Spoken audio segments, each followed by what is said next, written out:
All right, hey, Dean Gazowski here, 3D Property Solutions. I want to share with you an experience that I just had with somebody who calls himself a data collector for the real estate business. Now, if you are in the real estate business in any capacity, whether you're a lender, a buyer's agent, a selling agent, an investor, anything of the above, you're going to want to hear what my experience was, and I certainly encourage you to go ahead and share your experience, because as we continue to go through these shifts in the business with these big tech companies, you're going to be exposed, and we got to be able to be strong as a community and build each other up and share the experience so we can continue to pay our bills. All right. So now here's my experience. I get a phone call from my buyer's agent who's buying my listing. Okay.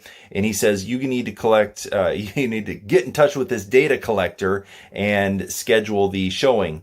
And I'm like, okay, cool. No problem. Let's go ahead and do that. Well, I get this 4-hour window, literally from 10 until 2, that I need to be at this property or have somebody there at the property because there's personal contents on the inside, which that's fine. Okay. I get it. Company policy. But here's what's really, really interesting is that the guy who's scheduling this is just a data collector. They're just going out, taking measurements. It's not the appraiser. Okay. Like, hear that again. The person that is coming out to see the property is just a data collector. They're not an official appraiser. So if you're thinking about getting your appraiser's license, you may want to reconsider after watching the rest of this video and digging into this rabbit hole that we're finding now. So this person's going to data collect, then they're going to send that information out to the appraiser, and then somebody sitting at a computer going to go ahead and do all this desktop appraiser, whatever stuff, and have all the pictures right there spot on. Now, my first time experiencing this, I asked the guy, I said, so it's my first time going through this situation. He's like, man, 2 years from now, the business is not even going to be the same. You're not even going to have people, appraisers coming out to the properties anymore.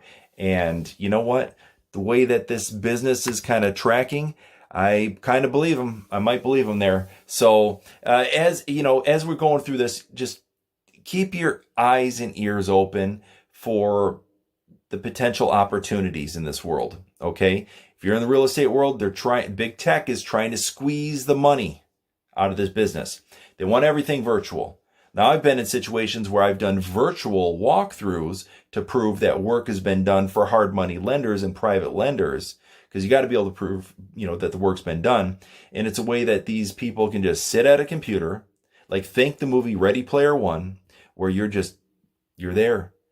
You're in your little apartment and you're just living your virtual life. And then what's the rest? I don't know. We're not going anywhere anymore. Anyway, I digress. But understand this. The world is changing, and technology is going to open up some doors, and you're going to have to figure out, which doors you walk through. Okay. How are you going to capitalize on things moving forward? And that's one of our goals here in life over at 3D, is to go ahead and make sure that we're, seeing the opportunities, and then we're working through them together. So if you've had an experience with this, I'd love to hear about it. Reach out to me directly, or even, comment on the video. That'd be greatly appreciated. And let's have a conversation about this virtual data collection, or as a physical data collection, but then sent off to a virtual appraiser, because man, I tell you, this is going to get pretty wild.